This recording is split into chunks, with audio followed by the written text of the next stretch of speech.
మరాఠా సర్దారులు సమర్థవంతమైన భోస్లే వంశము. మనం వచ్చేసి మహారాష్ట్ర పూణే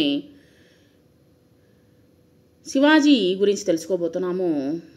ఇక్కడ అశాంతియుత కాలం అనేటువంటిది ఎక్కువగా ఉండింది. భక్తులు ప్రజల్లో దైవభక్తిని బోధించగా సాహసికులైనటువంటి మరాఠా సర్దారులు మహారాష్ట్రలో శౌర్య పరంపరను నెలకొల్పారు. అది ఎన్నో ఒడిదుడుకులతో నిండినటువంటి కాలము. బీజాపూర్, ఆదిల్ షా, అహ్మద్ నగర్, నిజాం షా, సుల్తాన్ల మధ్య మహారాష్ట్రలో నిరంతర యుద్ధాలు జరుగుతూ ఉండేవి. ఈ విధంగా ఒకరినొకరు యుద్ధాలు అనేటువంటి జరుపుకుంటూ ఉండేటువంటి వాళ్ళు యుద్ధానికి వారికి సైన్యం కావలసి వచ్చేదన్నమాట. వచ్చినప్పుడు ఆ యుద్ధాలలో మరాఠా సర్దారులను ఉపయోగించుకునేటువంటి వారనమాట. అంటే యుద్ధానికి కావలసినటువంటి సైన్యము వీళ్ళ దగ్గర నుంచి తీసుకునేవాళ్ళు అనమాట. సాహసవంతులైనటువంటి మరాఠా సర్దారులు వచ్చేసి మరాఠాలు శ్రమజీవులు, సాహసవంతులైనటువంటి వీరులు అనమాట. వారు చాలా ధైర్యవంతులు, విశ్వాసపాత్రులుగా ఉండేవారనమాట. యుద్ధంలో తాము పొందినటువంటి గొప్ప గొప్ప విజయాలకు గర్వపడేటువంటి వారు ఆ యొక్క మరాఠా శ్రమజీవులు. సాహస మరాఠా యువకులు నడుముకు కత్తితోనూ చేతిలో ఈటెతోనూ గుర్రంపై జీను వేసి సర్దారుల దళంలో చేరిపోయేవారనమాట.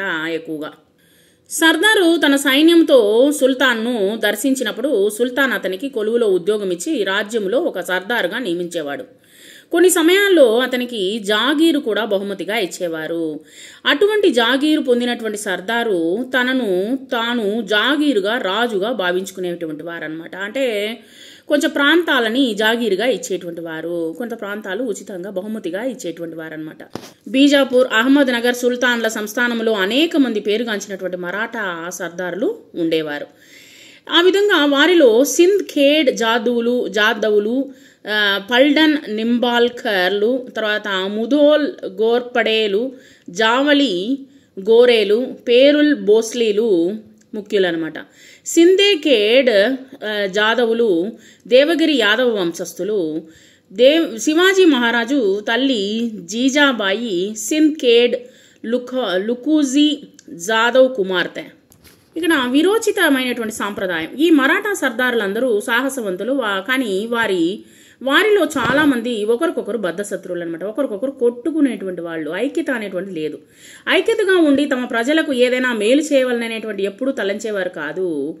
మన రాజకీయ నాయకులు కూడా ఏం చేస్తున్నారు, మనకు కావలసినటువంటి మేలు చేస్తే మనకు ఎంతో ప్రజలు వచ్చేసి బాగుపడతారు, వాళ్ళకి కావలసినటువంటి ఉద్యోగ అవకాశాలు ఇవన్నీ వచ్చేసి మనము సమకూర్చవచ్చు. ఒకరినొకరు కొట్టుకోకుండా ఉమ్మడిగా ఉండి ఐక్యతగా ఉండి అనేకమైనటువంటి ప్రజల యొక్క కార్యక్రమాలని తలపెట్టవచ్చు. కనుక వారి ధైర్య సాహసాలు, వీరత్వము ఇతరులకు మాత్రమే ఉపయోగపడేవే. కానీ అలా ఉండి కూడా మహారాష్ట్రలోని వేలాది యువకుల్లో రణోత్సాహం పట్ల ఆసక్తిని కలిగించేవారు. ఇలా కొట్టుకుంటున్నా కానీ ఎక్కువగా వచ్చేసి సైన్యాల్లో పోయి చేరిపోయేటువంటి వాళ్ళు అనమాట వీళ్ళు. సో ఈ విధంగా అనేకమైనటువంటి వీరులను తయారు చేశారు. మరాఠా సర్దారులు మహారాష్ట్రలో వీరోచిత సంప్రదాయాన్ని నిలబెట్టారు. మహారాష్ట్రలోని సూర్యులలో పేరూర్ యొక్క భోస్లే వంశస్థుల గొప్ప ధైర్య సాహసాలను ప్రదర్శించారు. గృష్ణేశ్వరాలయము ఇది సుమారు 400 సంవత్సరాల క్రిందటి విషయము. పేరుల్ గుహల దగ్గర ఉన్నటువంటి సుందరమైనటువంటి గృష్ణేశ్వరాలయము శిథిలావస్థలో గోడలు బీటలు వారి ఉండేదన్నమాట. పూజారి కూడా ఆలయం వదిలి వెళ్ళిపోయాడు. ఎందుకంటే ఎప్పుడు గుడి వచ్చేసి ఆ విధంగా పగిలిపోయి ఉండకూడదు.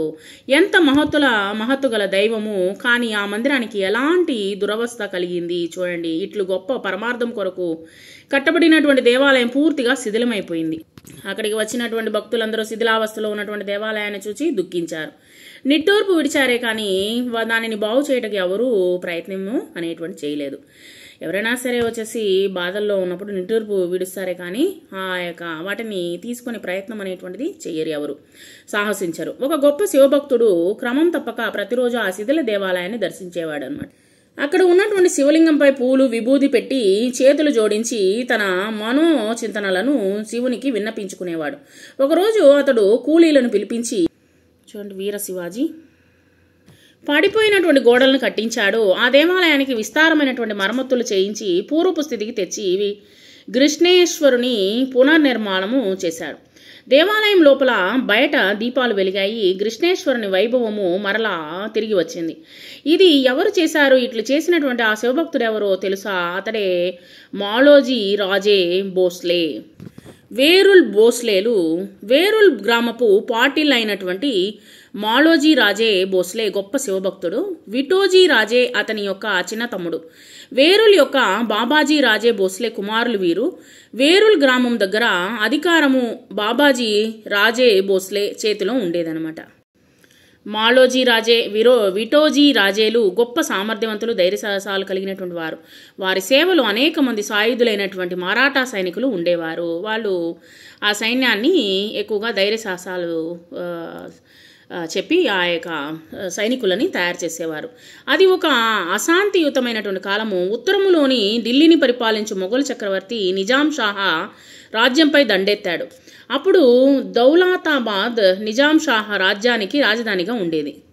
అక్కడ అతనికి మలిక్ అంబర్ మంత్రిగా ఉండేవాడు. అతడు గొప్ప పరాక్రమవంతుడు, మేధావి. అతని దృష్టి సాహసవంతులైనటువంటి సమర్థవంతులైనటువంటి పేరుల్ సోదరులపై పడింది. అతడు నిజాం షాకు వారి ధైర్య సాహసాలను గురించి వివరించాడు. నిజాం షాహా మాలోజీ రాజేకు పూణేను పేపర గణాలను జాగీర్లుగా ఇచ్చాడనమాట.